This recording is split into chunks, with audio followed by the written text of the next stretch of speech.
দায়িত্বভার গ্রহণ করে বিভিন্ন উন্নয়নমূলক কাজে নেমে পড়েছিলেন ঢাকা দক্ষিণ সিটির মেয়র শেখ ফজলে নূর তাপস, যার অনেক কিছু দৃশ্যমান এ 4 বছরে। দক্ষিণ সিটির ধূপখোলা মাঠ, নারায়ণগঞ্জ সাইনবোর্ড এলাকায় নতুন বাস টার্মিনাল, সায়েদাবাদের নতুন বাস টার্মিনাল, হাজারীবাগে স্লুইস গেট, ঢাকা গেটের পুনর্নির্মাণ এবং সদরঘাট এলাকার ঐতিহ্যবাহী লালকুঠির নির্মাণ শৈলী ঠিক রেখে করা হচ্ছে সংস্কার। এমন উন্নয়নে খুশি নগরবাসী।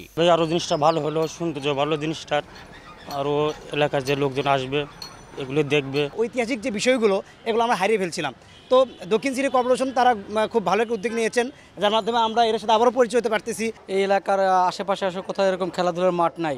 এই মাঠটা হওয়াতে সকালবেলা বাচ্চারা এসে খেলাধুলা করতে পারে এবং বড়রা খেলতে পারে। দেশ টিভিকে দেওয়া সাক্ষাৎকারে মেয়র জানান, উন্নয়নের ধারাবাহিকতা বজায় রাখতে হস্তান্তর করা হলে সংস্কার করা হবে ঐতিহাসিক ছোট কাটারা, বড় কাটারা, রূপলাল হাউস সহ আরো অনেক ঐতিহাসিক স্থাপনা। বড় কাটারা, ছোট কাটারা, এগুলো যদি আমাদের কাছে হস্তান্তর করা হয় আমরা এগুলো সংস্কার করবো। আমরা পরিকল্পনা নিয়েছি যে 7টি ঐতিহ্যের বলয় করবো, যেখানে থেকে একজন পর্যটক বা সে দেশি হোক বিদেশি পর্যটক হোক, সে একটি জায়গায় নেমে ওই বলয় দিয়ে সে বিভিন্ন স্থাপনাগুলো ঘুরে দেখে স্বাচ্ছন্দ্যে আবার সেখানে আসতে পারবে। দায়িত্ব নেওয়ার 4 বছরে দক্ষিণ সিটির 57 একর জায়গা দখলমুক্ত করে সিটি কর্পোরেশনের দখলে নিয়েছেন মেয়র, যার বাজার মূল্য 5,000 কোটি টাকা আর রাজস্ব আয় হয়েছে দ্বিগুণ।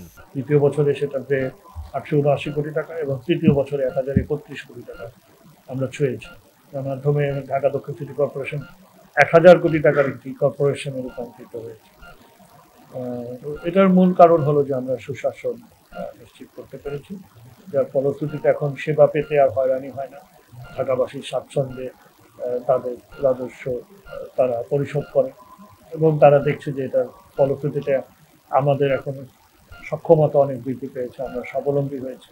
এখন আর আমাদেরকে সরকারের অপেক্ষায় থাকতে হয় না। দক্ষিণ সিটির পরিচ্ছন্নতা নিশ্চিত এবং জলাবদ্ধতা নিরসনে কাজ চলমান জানিয়ে মেয়র বলেন, এ বিষয়ে জনগণকেও হতে হবে সচেতন। বৃহৎ জলাবদ্ধতার যে জায়গাগুলো ছিল এগুলো ধীরে ধীরে কমে আসতেছে। আমাদের 54 নম্বর ওয়ার্ড আলমবাগ, জুরাইন আলমবাগে একটি জায়গা আছে, সেখানে আমরা কাজ করছি, দরপত্র সম্পন্ন হয়ে গেছে। আমাদের যাত্রাবাড়ি জামরা এলাকায় কিছু জায়গা আছে, এগুলো আমরা চিহ্নিত করেছি, কাজ করছি। এছাড়া পুরাতন ঢাকার আর তেমন ছোটখাটো দিয়ে একটা অলিগলি ছাড়া তেমন জায়গা আননি। তো সামগ্রিকভাবে আমরা যেখানে যেটা পাচ্ছি আমরা চিহ্নিত করে করে সেখানে কি প্রয়োজন, উৎসটা কি এবং কোন জায়গা থেকে দ্রুত পানিটা নিষ্কাশন করা যায়, সামগ্রিক পরিকল্পনা নিয়ে আমরা কাজ করছি। দীর্ঘ 28 বছর পর বর্তমান মেয়রের সময় এসে পদোন্নতি পেয়েছেন সিটি কর্পোরেশনের 155 জন কর্মকর্তা কর্মচারী। ইফতেখার রেজা, দেশ টিভি, ঢাকা।